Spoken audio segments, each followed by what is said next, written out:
Right guys, we are back on this Nissan Skyline. Welcome back to our channel. Now we are going to do a compression test and spark test on this car. So fairly easy. First thing we're going to do is we're going to disconnect the battery. We'll disconnect the fuel pump so no fuel comes into the engine block. Then we're going to take all the coils off one by one. Well, we'll take it all off, disconnect them. We'll take the spark plugs out, but we'll do them one by one. Before we put the compression test up, we're going to check if the spark plugs are sparking. Once we know they're sparking, then we'll put the compression test tool, crank the engine until the compression tester stops moving the needle, and then we know that's the compression of the engine. And we're going to be doing it on all 6 cylinders. So we go by the first one, second one, third, fourth, fifth, and then 6. So what you want to do is you want to hold the compression test machine over here while someone cranks the engine, and they keep cranking it until that stops. Once it stops, stop cranking, and you'll get a compression of each cylinder. So this is the compression test machine we've got, and this is your measuring tool that I was on about. So once you connect this into that cylinder where the spark plug sits, someone's going to be cranking it, and you'll see this needle go up, up, up, up, up, up, up, up, and you initially want it between 90 and 150.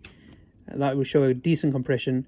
And once that's reached that point, or when it's stopped moving forward or up, then you get the person in the car to stop cranking it, and you read the compression. And then once you're done with that, you press this just to release the air, go back to 0, take that off to the next cylinder, and you do it in all 6. Okay, so I could take the whole bracket off with the coil packs, but I'm going to take it separate rather than everything off. So it's only 2 8mm bolts sitting on the coil, so one on this side, one on this side, and the pattern's the same way in all coils. So I'm going to remove them first. I'll loosen all of them.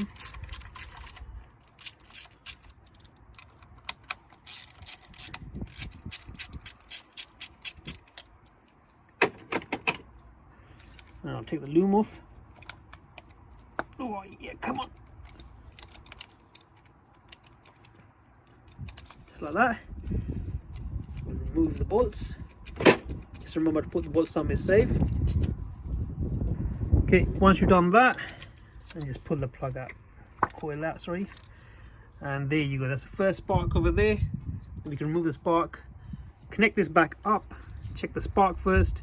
Once we've done that, just remember when you do put the spark back in, that the spark plug needs an earth. So luckily, I've got this probe. So rather than me putting on one of the block or one of the metal bits, I can just connect this one here. Hopefully, touch this to the spark plug, and then I can get someone to crank it, and we'll see if it sparks, and we'll see what kind of spark. I mean, even if it gives spark, it might be a weak spark making that bang to start it up.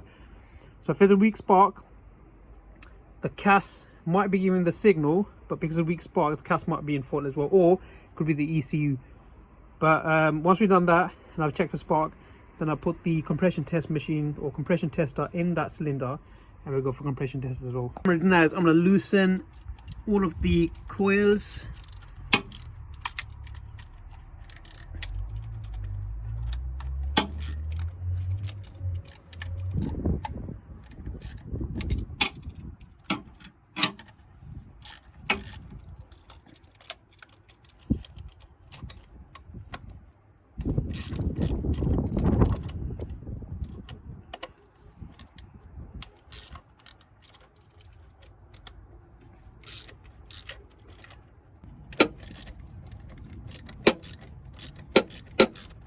Okay, now let's remove the loom. Everything's loose. I'll remove that plug, it'll be easier, and then I can remove the loom from there. So if I remove this other way, there you go. Now I can hopefully start removing it, it'll be easy.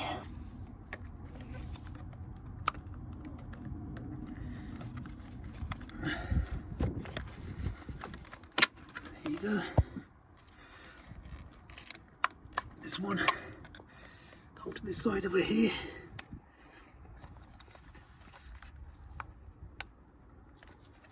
There you go. So theory behind this is make your life easier by making space.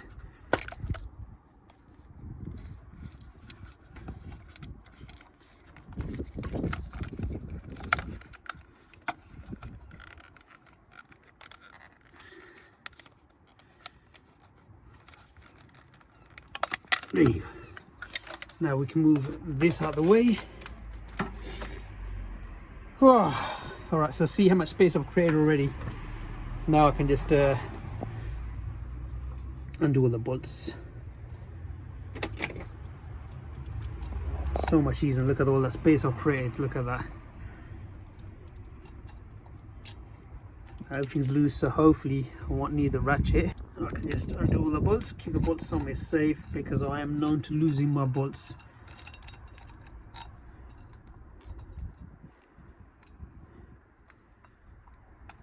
There you go, let's keep that somewhere safe. This one over here.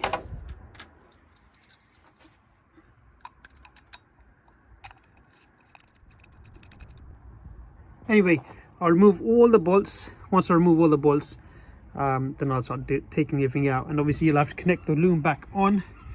So this loom is attached over here with this tie rack here, so I'll just move that out of the way as well. Make my life easier when I connect it back. Alright, so we have got everything disconnected. All the bolts are removed from the coils. And that's where the bolts are. And I know I need to invest into a box where I can put the bolts in. They have. I'm going to put the bolts in the car, so here they are once I put everything back together. Ooh, now that we got that the bolts removed, let's take the first coil off, and let's remove the first plug, and we can also assess what the plug is looking like inside. So here comes the first plug. Oh, it's not too bad actually. No, there you go. So I mean, it's full of fuel, which is good. It's wet, so we know the fuel is coming through. So I'm guessing spark. So we've got this compression test machine. I'm gonna put this over here. Get this. So we're gonna need to put this in the first cylinder, like so. So I'm trying to do it with one hand. It's not really good, but get the idea, don't you? This screws in where your spark would sit initially. Once you screw this in, then you can attach the machine on the top. Someone should crank it. Okay, once I've got this in, I'm going to get my compression tool, this one over here, to measure how much pressure we have. Okay, make sure it's nice. And now I'm going to get Abs to crank the car, and we'll see what the compression says on the first cylinder. Hopefully it's something. Disconnect the fuel pump, disconnect the ignition coils, and they keep cranking until this needle stops. Yep. Come on. Carry on, carry on. Stop. Okay, so we're at 90 psi in the first cylinder. That's 90. And put the compression tool in there. This spark plug here. So the first one was really dirty, to be fair. So, oh my god, look how wet and dirty that is. So, alright, at least we know the fuel is coming in.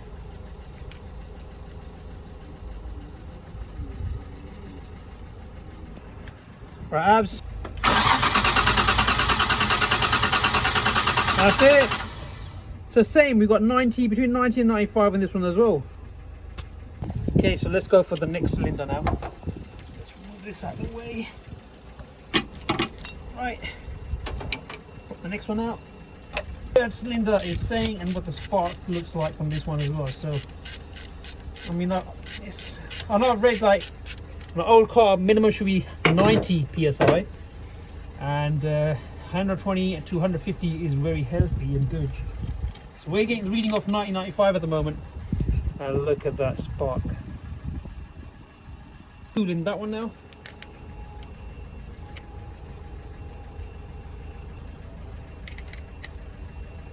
Okay, Abs, you're gonna get a decent reading on this third cylinder, or is it as the first two, which is 90-95? Fingers crossed. We need some decent reading on this one. That's it. All right, so it's about the same, 95. Yep, 95 psi on this one. All right, so let's go for the fourth cylinder, and let's see what reading we get on that. See what the fourth cylinder spark plug looks like. So far, it is a consistent reading so far on the first three. and the spark plugs are similar as well, like the dark, and you can tell it's got fuel because they're quite wet. Now let's have a look at the fourth one, see the back of the block. Again, same thing, and we've got a bit of corrosion here as well, so don't know what's going on there. But it's cold, I'm literally shivering. Alright, go on, Abs. Are we going to get a decent reading on the fourth cylinder? Let's hope so. As you see, I'm shaking at the moment because it's so cold. That's it. Yep, 95 again. At the moment we are going on consistent reading throughout the cylinders. So far the reading is quite consistent. 90, 95, 95 is what we're getting at the moment. Spark plugs, again, they all look as same, dirty and wet. So we're getting fuel in the cylinders, which is good. Dirty, which is not good. We're on the fifth one now. Remove the fifth coil on top of there. Let's remove the spark plug and hope for the best. I bet it's going to be the same thing. It's going to be dirty, dark and wet. I mean, it's a good thing that we know the fuel's coming through.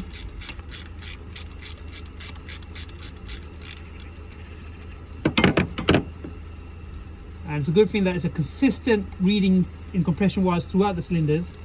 Whether it's good or not, I'm going to have to search up on it, but I have read it. Like I was searching up on it earlier, and it is a 120 to 150. However, if it's an old engine, 90 psi reading should be sufficient enough. But comment below and let me know, am I right to think 90 psi on an old engine such as this is a 1995 Abs? Yeah, so 96, 97. Yeah. Spec 2 in it, yeah. So 96, 97 I was saying. For 96, 97 being that old, I mean the engine has been rebuilt at some point, so just even half of the lifespan that we're talking about. Is 95 psi sufficient enough for such engine? Let us know what you guys think or say.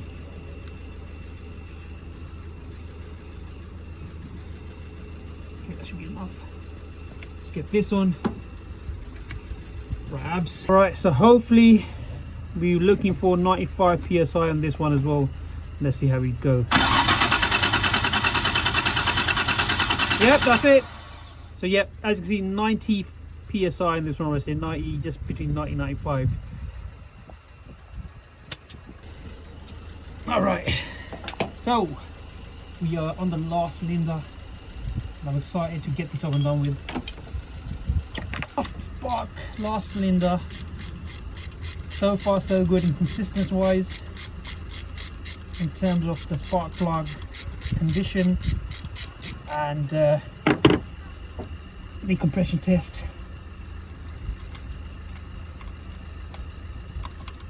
Alright, it is same thing condition wise, dark and it's wet, so we know a lot of fuel is coming in.